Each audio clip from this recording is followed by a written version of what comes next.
Gracias. En realidad, yo iba a decir todo lo que has dicho, ya no sé qué voy a decir ahora. De eso trataba mi charla. Pero bueno, vamos a encontrar la forma de decirlo de otra manera, pero llegando al mismo objetivo, que es por el que estamos todos aquí en esta ocasión, este año, que es tratar de entender cómo podemos usar todos desde nuestra pequeñita trinchera, que es nuestra casa, nuestra cocina, nuestro pequeño restaurante, el verdadero poder que tiene la cocina para transformar el mundo, o por lo menos batallar en aquellos territorios en donde tenemos tareas pendientes desde hace siglos y que no hemos podido resolver hasta ahora. Eh, Hoy día parece que el mundo nos da señales terribles todo el tiempo, ¿no? Cuando entramos a internet vemos cosas que antes no veíamos, que ocurrían siempre, pero no las veíamos y ahora las vemos, ¿no? Violencia, guerra, injusticias, racismo, crueldad, ¿no? Y esto nos deja con un sinsabor, ¿no? Sinsabor que nos hace pensar de que todo está perdido y que es el final, ¿no? En realidad no lo es, porque tenemos una oportunidad para lograr que estas cosas feas que vemos se transformen en cosas mucho más humanas, más sensibles, más bonitas, más justas, más equilibradas, ¿no? Y una de las herramientas más valiosas para lograr ese objetivo es la cocina. Una cocina que durante mucho tiempo, entendiendo el tiempo reciente, ¿no? Los últimos 100 años, desde la Revolución Industrial aproximadamente, se nos intentó hacer creer que no era tan importante, que en realidad podíamos sustituirla por un estilo de vida diferente, enfocado principalmente al consumo de otras cosas que nos aseguraban una supuesta felicidad.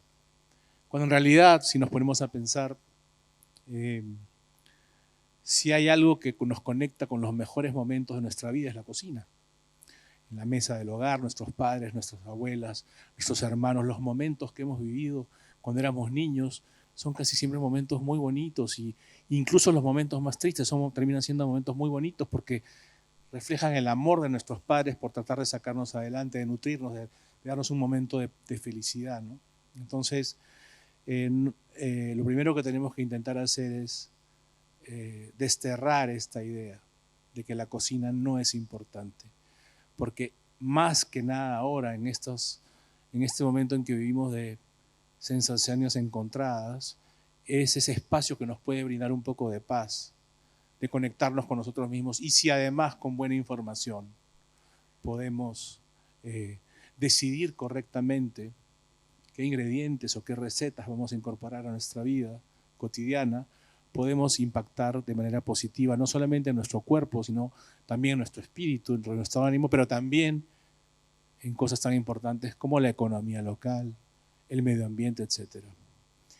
Voy a tratar de contarles esto a partir de mi historia personal, ¿no? Personal, eh, de cómo la cocina puede hacer cosas tan importantes, ¿no? Yo soy peruano y soy hijo de toda la sangre, ¿no? Se nota un poco en mi cara, soy hijo de...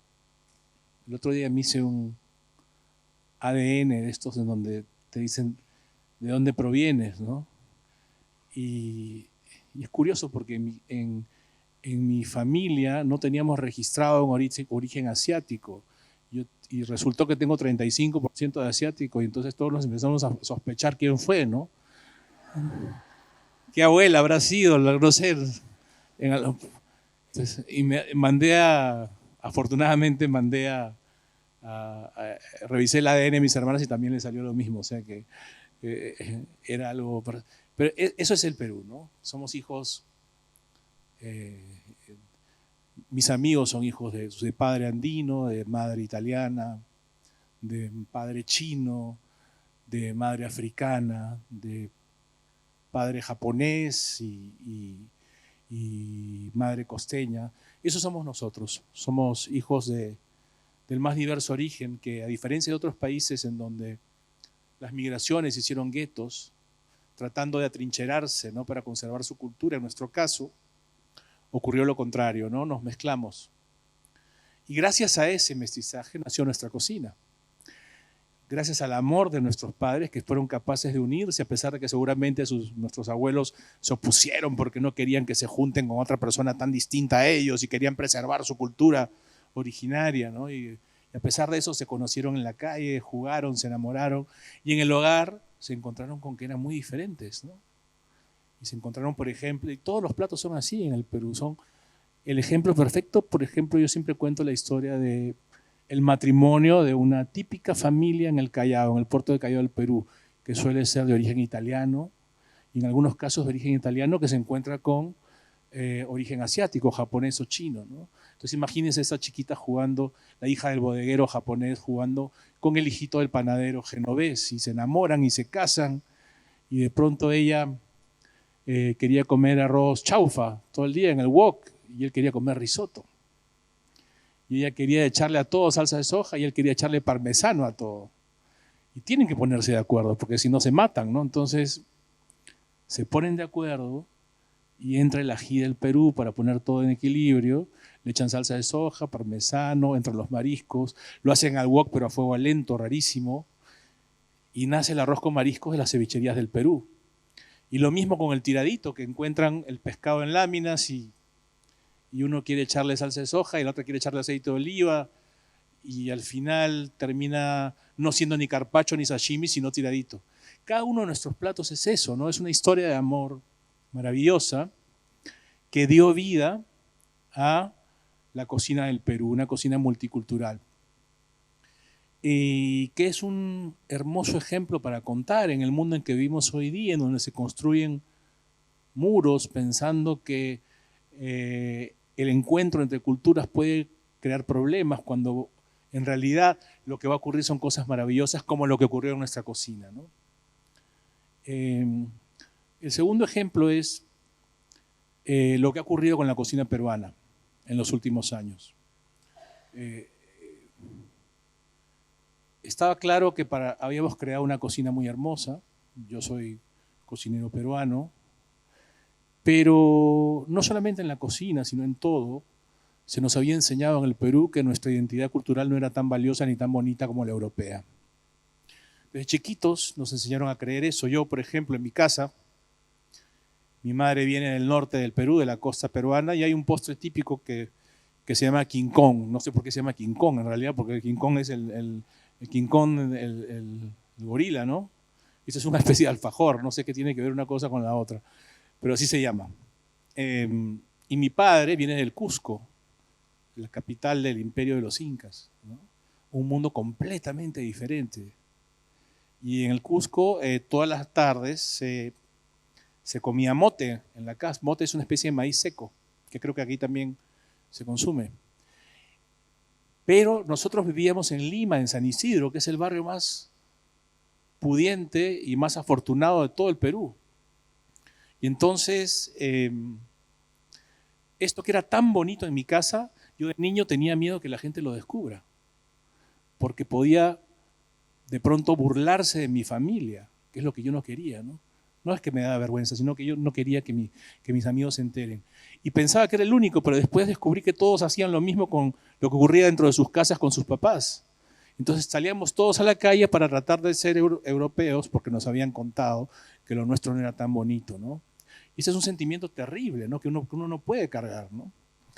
Y esto se replica cuando me voy a estudiar como cocinero. Tengo la suerte de irme a estudiar a Francia. Y finalmente intento practicar en el restaurante más famoso de la época, un restaurante que todavía existe. Y me acuerdo que los postulantes, que eran compañeros míos de estudio, uno era italiano y otro era japonés. Y los eligieron a ellos y a mí no, por ser peruano. Y no por una razón racista, sino porque en ese momento nadie conocía de la cultura culinaria del Perú. Y esto también me generaba una frustración, ¿no? Y al regresar al Perú, mi sueño era el mismo sueño que tenía la mayoría de cocineros en todo el mundo, en Nueva York, en Londres, ser embajadores de la cultura francesa en tu ciudad. Una hegemonía que había durado más de 3 siglos, en donde Muchas de las palabras y de las posiciones dentro de un restaurante fueron inventadas en Francia y era casi como un destino del cocinero que soñaba con tener un gran restaurante, tener una especie de restaurante francés en tu ciudad para un público que era lo que buscaba, ¿no? Entonces, evidentemente, todas estas cosas en el Perú, una tierra tan rica por las historias que les contaba, generaba un sinsabor muy grande, ¿no? Porque decías, tienes un montón de clientes, pero ¿de qué sirve esto, no? ¿Para qué? ¿A dónde estás conduciendo? Y empiezas a recuperar la memoria, lo que comías en tu casa, y empiezas a ver los productos que hay a tu alrededor, y empiezas a ver cocineros que estaban pensando lo mismo que tú, y empiezas a derribar egos y vanidades y desconfianzas mutuas que son naturales en el ser humano, ¿no? Porque te enseñan a competir entre uno y el otro, ¿no? Cuando en realidad lo que se trata es de compartir. Y esto ocurrió en un momento en donde el mundo empezaba a descubrir la diversidad a través de Internet. Y empezaba a querer probar, a querer incorporar en su vida cosas que nunca había visto. Entonces, entre que el Perú acababa con el terrorismo, que la economía se estabilizaba después de muchos años de una gran crisis, cocineros que estuvimos a la altura en ese momento de poder atrapar nuestra responsabilidad en ese momento, nos pudimos juntar y decidir que nuestra misión en la vida era enamorar al mundo con los sabores del Perú. Porque eso iba a ser importante para romper con esta idea que el mundo tenía de nosotros, de ser un país solamente destinado a exportar recursos naturales, para que luego nos los devuelvan en cosas bonitas, hechas con esos recursos naturales, para promover nuestros productos en el mundo, productos que de pronto no conocían, para tratar de atraer muchas más personas a que vengan al Perú provocados por nuestra cocina, pero lo más importante, para intentar que con ese ejemplo de nuestra cocina enamorando al mundo, nuestra gente, nuestro pueblo pueda acabar con ese sentimiento y con esa historia que nos habían contado de que lo nuestro no era tan importante y que nos llenaba de temor para soñar. Al comienzo, como es natural, pensaron que estábamos locos, ¿no? Las voces nos decían, el ceviche algún día va a ser igual de valioso que un foie gras francés. La cocina peruana, algo puede transformar a un país, puede cambiar la imagen de un país. Eso va a ser imposible, nos decían. Lima, una ciudad de paso para ir a ver a Machu Picchu, algún día se va a convertir en un destino turístico por su gastronomía. Ustedes están locos. Y por supuesto, quienes podían ayudarnos a hacer realidad nos daban la espalda, ¿no? Y seguramente con razón. ¿Qué banco quiere arriesgar en algo que no conoce, ¿no? Prestarte dinero para hacer un restaurante peruano. ¿Y eso qué cosa es? ¿Que el riesgo? ¿Tú quieres que me boten del trabajo o qué? ¿No? O el dueño de una hermosa casa en una avenida importante, ¿no? Pero después no me vas a pagar, porque aquí nadie conoce la cocina peruana, nadie va a venir, ¿no? Entonces, y los ingredientes, ¿no? Yo recuerdo cuando abrimos el restaurante en Colombia, país vecino, no había pisco. Ni una sola marca de pisco llegaba al país vecino de Colombia. Al embajador le tuvimos que rogar que nos preste cajas de pisco de la embajada para poder abrir y poder servir pisco sour. Entonces todo estaba en contra en ese momento y sin embargo pudimos resistir, pudimos pasar la ola, 1 año, 2 años, 3 años, 4 años, 5 años. Fracasamos muchas veces, nos volvimos a levantar, volvimos a fracasar, aprendimos las lecciones, hasta que finalmente, sin darnos cuenta, todo empezó a cambiar. Y ese sueño empezó a hacerse realidad. De pronto Lima se convirtió en un destino turístico por su gastronomía, recibe a cientos de miles de personas cada año que van solamente a Lima 3 o 4 días a descubrir la gastronomía de Perú. De pronto esos campos de quinoa que cuando al comienzo los veíamos en las plantas que se pudrían porque no encontraban compradores, les sobraban compradores, que generó un nuevo problema porque hizo crecer el precio, ¿no? cuando nuestro pueblo se le hizo inaccesible por un tiempo, por eso ya se equilibró.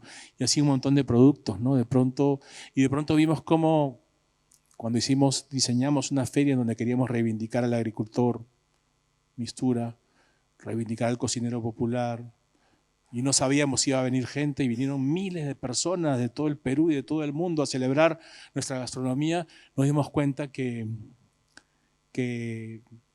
finalmente estábamos logrando encontrar el camino soñado, ¿no? Pasan unos años y vemos los chicos más jóvenes que habían trabajado con nosotros, que de pronto nos superaban en las listas de creatividad, y que los chicos más jóvenes que ellos empezaban a abrir sus restaurantes, o que hoy día cuando entras a un bar de tapas en una ciudad tan orgullosa de su tradición culinaria como Madrid, siempre encuentras un ceviche peruano ahí en el medio de la carta. O en ese restaurante que no me dejaron entrar, que todavía existe, si ustedes entran en internet, el atelier de Joel Robuchon, el primer plato que encuentra es ceviche peruviano, ¿no? Y esto es una historia muy bonita porque nunca pretendió ser hegemónica, ¿no? Lo único que queríamos era compartir con el mundo nuestra cocina para llevar seguridad, orgullo, alegría y oportunidades a nuestro pueblo, sabiendo que eso que compartíamos era algo muy bonito para incorporar en la vida de las personas, imaginando que un día todas las cocinas del mundo puedan hacer lo mismo, que un día yo pueda abrir la puerta de mi casa y que hay una familia coreana, una familia de Etiopía, una familia de India cocinando su cultura, enamorándome de su cultura, construyendo paz, construyendo cercanía, ¿no? Para demostrar que eso que habíamos soñado con la cocina peruana era un sueño latinoamericano que luego se fue contagiando en toda América Latina. Hoy día el escenario es muy distinto, ¿no? Hoy día, afortunadamente, las cocinas del mundo celebran su cultura con orgullo e intentan llevar este mensaje que pudimos lograr nosotros del Perú y que tiene como el ingrediente más importante y quizás lo dejo como quizás la única lección, que es en la unión sincera, ¿no? En el lema real de no competir sino compartir. Si uno quiere lograr un sueño personal, primero tiene que lograr un sueño colectivo, porque en la medida en que otros crecen, tú también vas a poder crecer. Eso que les enseñan algunos en algunas universidades, de que tu objetivo es lograr la satisfacción de tus accionistas, cueste lo que cueste, o lograr ser dueño de la cuota más grande del mercado, eso es mentira, porque eso no lleva a generar bienestar. Lo que uno tiene que hacer es lograr que aquella actividad en la cual tú participas crezca, porque consideras que es importante que crezca. Y cuando dices crezca, es donde todos puedan crecer. El pequeño agricultor, el pescador artesanal, el cocinero joven que empieza a trabajar contigo, que cuando quiere poner su restaurante, en vez de molestarte, lo ayudas a que tenga éxito también, porque si él tiene éxito, tú también vas a tener éxito, y tu cocina tiene éxito.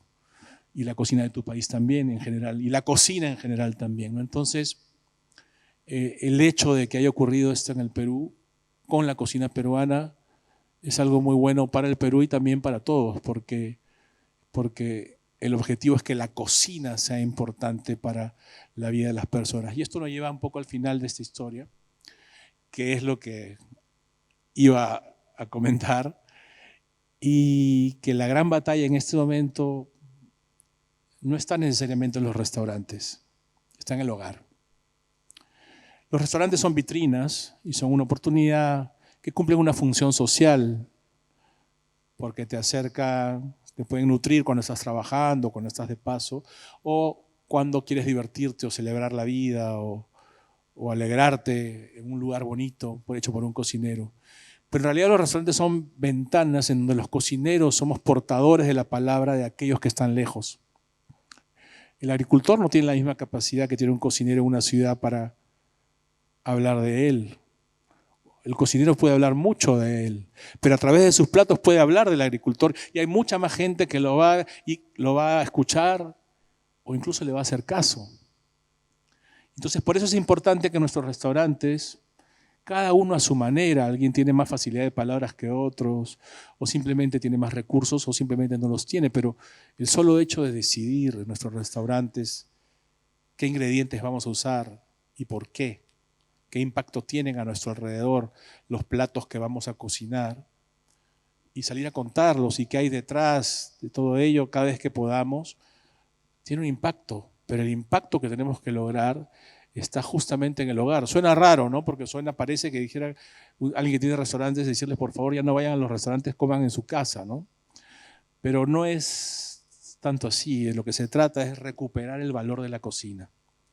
Porque en el momento que esto ocurra, en el momento que la gastronomía sea un derecho para todas las familias, y ese es quizás mi gran sueño, mi nuevo sueño dentro del Perú, que cada familia tenga el derecho a una gastronomía, es decir, a sentarse a la mesa, al poder cocinar recetas sencillas, principalmente de tu identidad local, para fortalecer tu identidad en tus hijos, que de pronto están siendo bombardeados por información de la industria alimentaria, para poner en valor tu economía local, de los pequeños agricultores de tu entorno, que son los ingredientes que se usan para esas recetas localmente, normalmente, y con lo cual pones en valor la diversidad de cultivos, que es muy bueno para el medio ambiente también.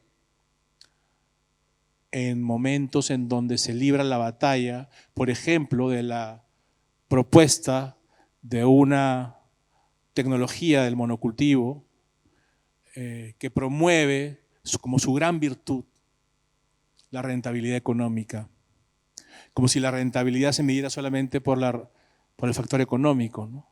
Y no también por lo social, por lo cultural y por lo ambiental.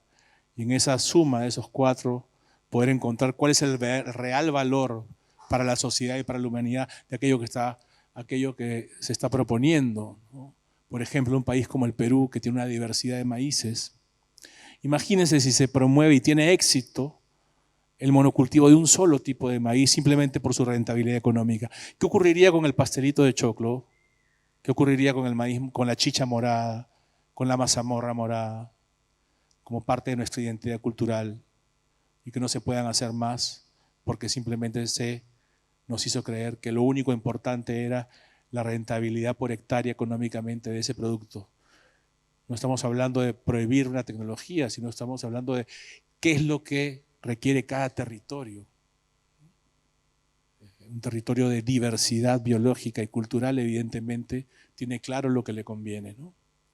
Y así, entonces, el poder lograr en un futuro cercano, con coherencia, ¿no? Como lo hace cocineros que no necesitarían por qué tomar decisiones, como Alain Ducasse en su gran restaurante del Hotel Plaza Athénée, que ha quitado la carne de su menú, porque él considera que es una buena vitrina para reducir el consumo de carne y poner por lo menos en la agenda la discusión de cuál es el impacto que genera la producción de 1 kilo de carne, sin llegar a descartarla, pero sí buscar un nuevo equilibrio con un consumo más responsable, ¿no?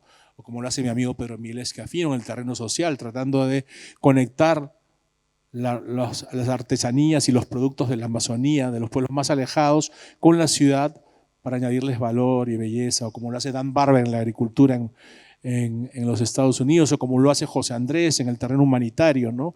Cada cocinero lo está haciendo a su manera, ¿no?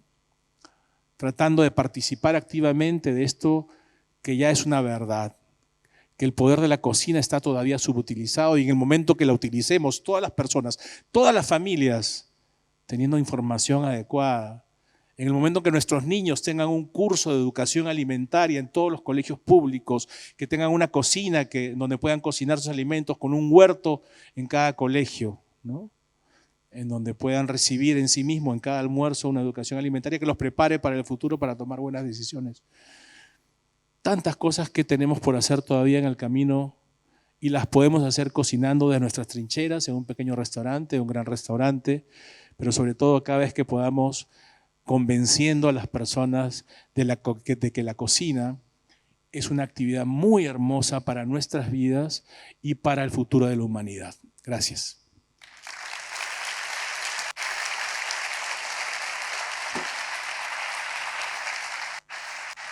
Gracias, Gastón. Oh, ¿tengo micrófono? ¿Me escuchan? ¿Sí? Gracias, Gastón. Vamos a dejar un tiempo para preguntas. Tenemos tiempo, me imagino que todos y todes quieren hacerle preguntas a Gastón, ¿no es verdad? Allá tengo una mano levantada, levántenme unas 2 o 3 para irlos contando ahí. 1, 2, 3. Vamos con esos 3 por mientras.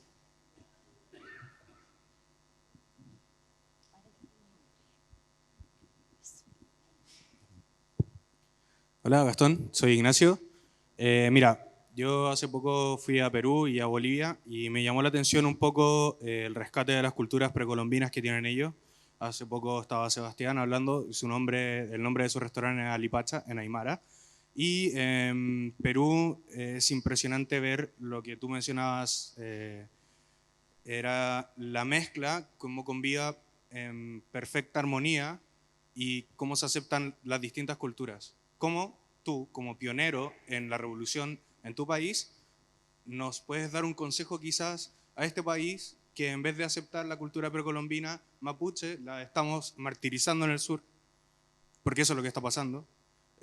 ¿Cómo tú, como pionero de la mezcolanza y de los hermosos proyectos educacionales que tiene, nos puedes dar un consejo a nosotros que cada vez sabemos menos de nuestra cultura pionera, antes de que nos invadieran, antes de ser mezclados, incluso antes de imitar culturas que no son de nosotros, que nos hace tener esta pérdida de identidad, en las cuales ahora en instancias como en ñam se están dando, pero estamos a años luz de la revolución que hicieron ustedes. Y creo que sería mucho más lindo poder unirnos como países hermanos y revolucionar toda Sudamérica en una sola evolución. Okay.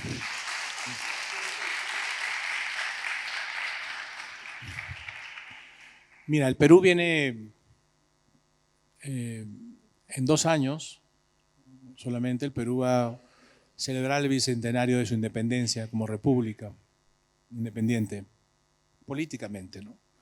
Su independencia económica todavía no la ha logrado.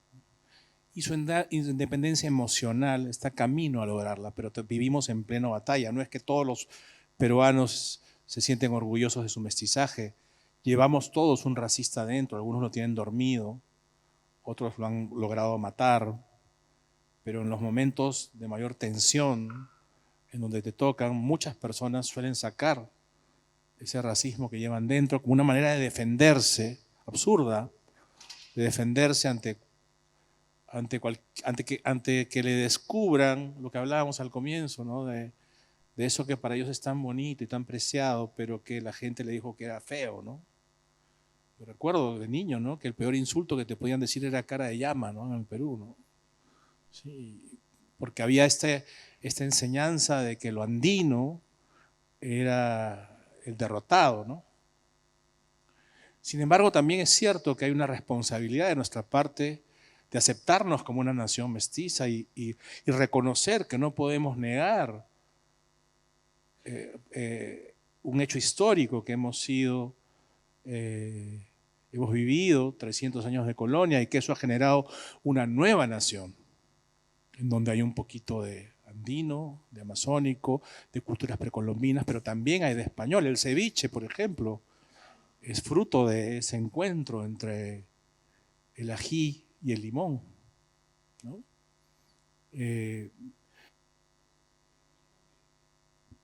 Aló. En el momento en que aprendemos a aceptarnos, no olvidar, ¿no? A aceptarnos como lo que somos, ¿no? Una nación mestiza, fruto de una historia, entonces empezamos a tener la capacidad de poder agradecerlo, estudiarlo, explorarlo, ponerlo en valor, mostrarlo, celebrarlo, ¿no? Pero eso parte de una capacidad para poder mirarnos al espejo y aceptarnos que somos lo que fuimos y somos lo que somos y a dónde queremos llegar, ¿no? Claramente en el Perú queremos ser reconocidos como una nación única, no queremos ser la mejor nación, queremos que nos reconozcan como somos, una sociedad multicultural, que tiene la suerte de tener tantos orígenes que nos permiten, al menos en el caso de la cocina, a diferencia de otras cocinas que tienen una sola raíz, ¿no? Poder peruanizarlo todo lo que ha venido y todo lo que vendrá. Hoy día tenemos, por ejemplo, cadenas de delivery de arepas en Lima por la reciente migración venezolana, y nuestras arepas de delivery no son de reina pepeada, son de ají de gallina y de lomo saltado, porque ya le pusimos el sello peruano, ¿no? Ya las hicimos peruanas, a nuestra manera, ¿no? Y así puede ocurrir con los curries de la India y con los sabores de Tailandia. Le damos la vuelta y decimos, no, esto es peruano, ¿no? Tenemos esa suerte. ¿Por qué? Porque nos reconocemos como una nación multicultural.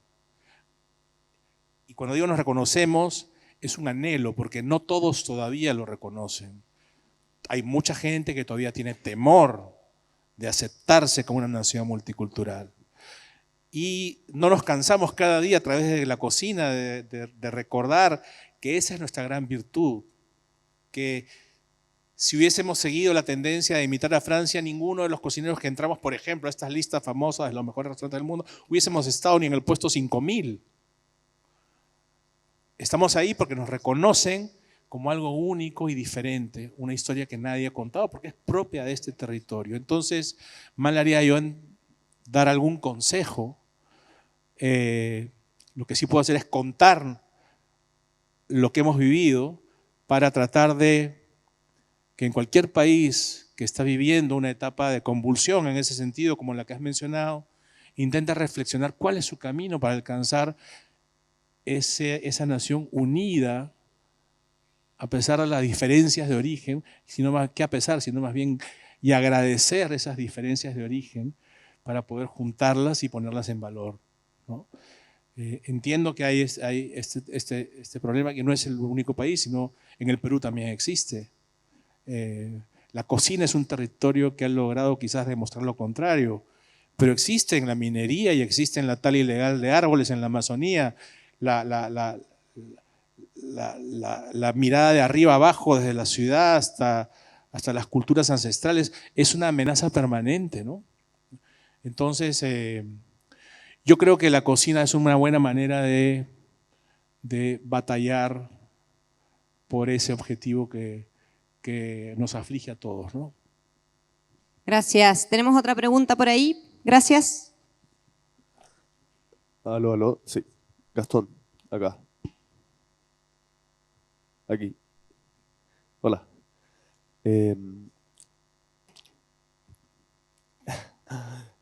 ¿Cuál es tu opinión del nuevo y creciente movimiento de veganismo mundial? ¿Estás de acuerdo con el veganismo? Y si crees que la alimentación en el futuro del mundo va hacia allá. Movimiento vegano del mundo. A ver, yo soy omnívoro y a mucha honra, pero sí tengo serios conflictos personales porque me da vergüenza decirlo, ¿no? Yo soy omnívoro, pero soy animalista. Rescato muchos animales todo el tiempo. Me conmuevo mucho cuando veo las historias que hoy día podemos ver en las redes sociales. Apoyo a muchas organizaciones de rescatistas de animales que te dedican el tiempo que yo no tengo para ello. Sin embargo, cocino animales en la noche, ¿no? Es una contradicción real, ¿no? Que es un conflicto personal que tengo, ¿no? Eso por un lado. Y por el otro, eso me lleva a respetar mucho a la posición vegana. Sin embargo, estoy en pleno proceso de aprendizaje para saber si es o no el camino correcto, ¿no? Porque sí siento que todo extremo es, y tiene que haber alguna respuesta a cómo podemos encontrar un equilibrio, que es de lo que se trata, un nuevo equilibrio. Por ejemplo, imagínate las disyuntivas, ¿no? El ideal para un omnívoro que cree en el nuevo equilibrio está en que, por ejemplo, todas las aves tengan una vida feliz en libertad y que no existan las granjas industriales avícolas. Sin embargo, en países como los nuestros, eso significaría que una gran parte de la población en este momento deje de comer aves, que es un ingrediente que le trae bienestar inmediato a la familia en momentos de esparcimiento, por ejemplo, el fin de semana, quien tiene un presupuesto limitado. Entonces, ¿cómo resolver ese dilema, no? ¿Cómo resolver ese dilema?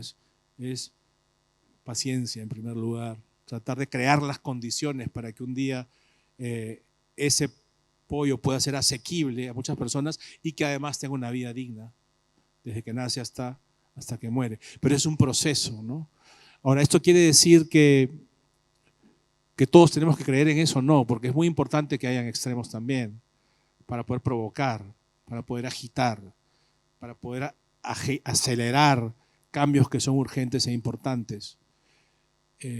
Dicho esto, me pongo en la orilla del omnívoro, que busca un nuevo equilibrio en donde se puede encontrar el bienestar para toda la cadena, sin que esto nos lleve, por ejemplo, a la crueldad o a la destrucción. Había otra pregunta por aquí. Un aplauso. ¿No? Allá había una pregunta, a ver.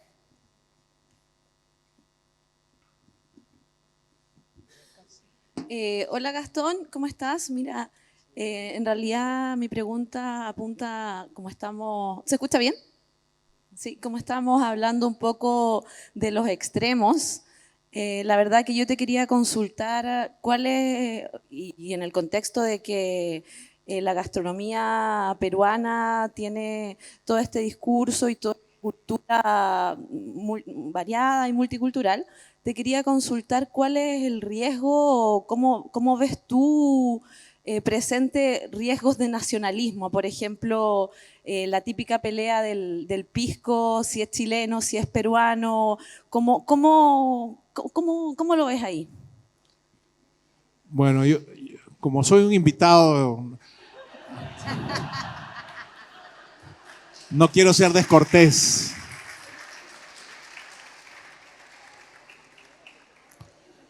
No quiero ser descortés, ¿no? O sea, para mí el pisco es peruano y ya está, ¿no?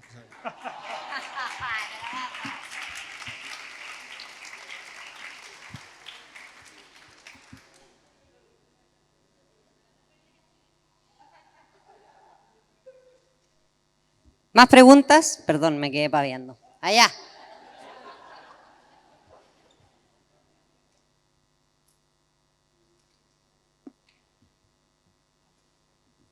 Gracias.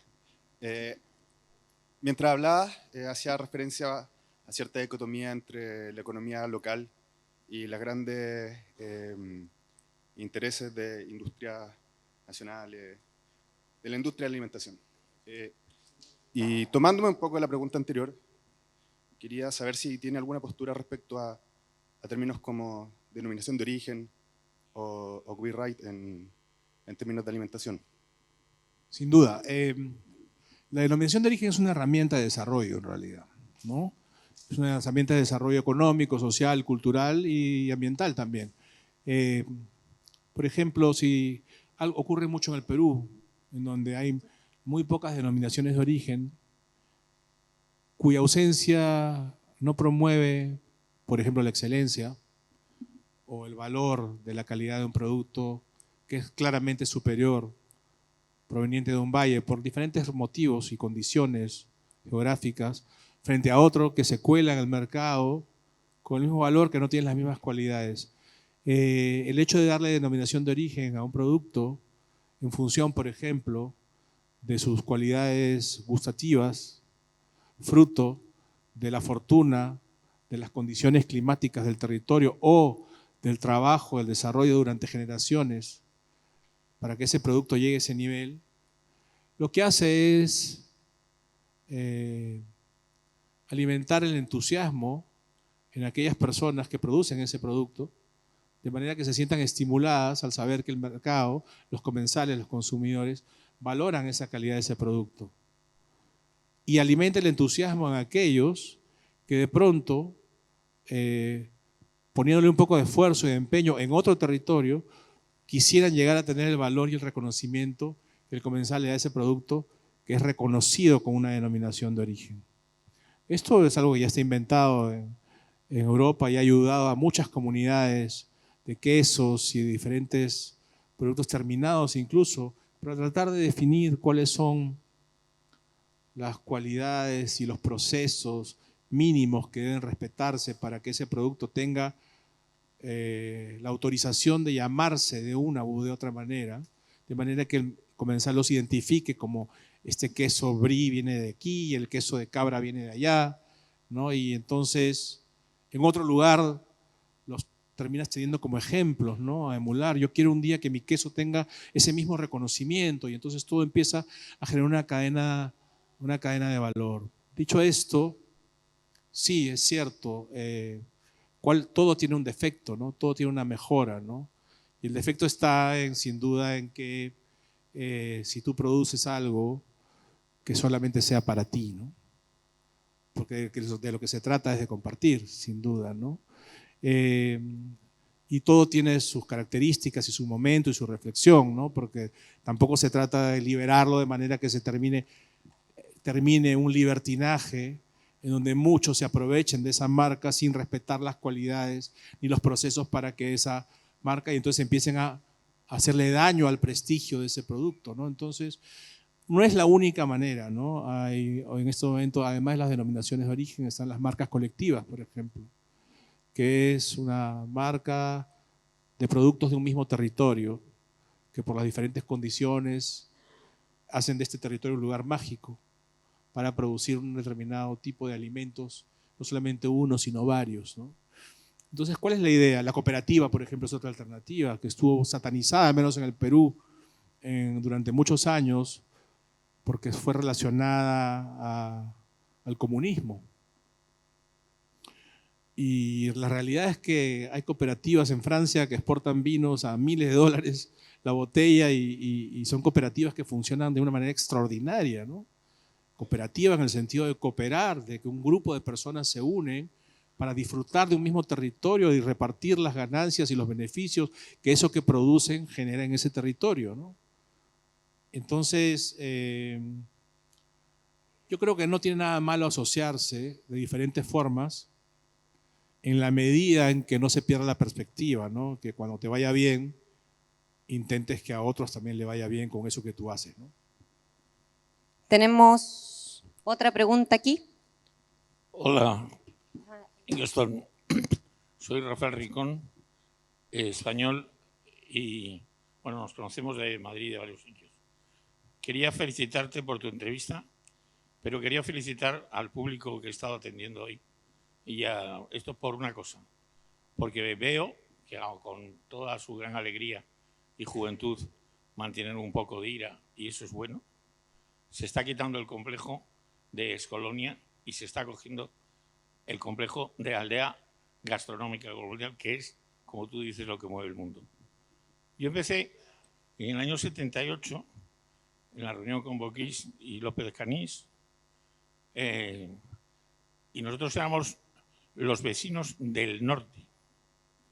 Perú, tú acabas de decir que la cocina peruana tiene, de verdad, como reconocida a nivel mundial, 15 años para acá, gracias a vosotros.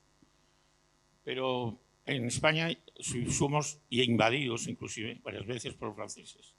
Y hemos vivido no 300 años de colonia, sino muchísimos más. Y sin embargo hubo un grupo de compañeros tuyos, liderados por Juan Mari, que tú conoces, liderados por Luis Cañas, liderados por Perico Suijana, manos catalanes, que fueron los que fueron a Perú, quiere decir a Lyon o a Francia, vieron lo que hacían y una vez de aprenderlo y hacerlo, surgió, como tú dices, luego la gastronomía española, hasta que surgió el fenómeno de tu gran amigo y amigo mío, Adrián. Lo que quiero decir con esto es que os aplaudo a todos, no solo a ti, que has dado una conferencia magistral, y que penséis que esto es vocación, que esto es mucho trabajo, pero sobre todo la gastronomía es una de las mayores armas para conseguir una cosa muy importante, que es un hombre sano y libre. Muchas gracias.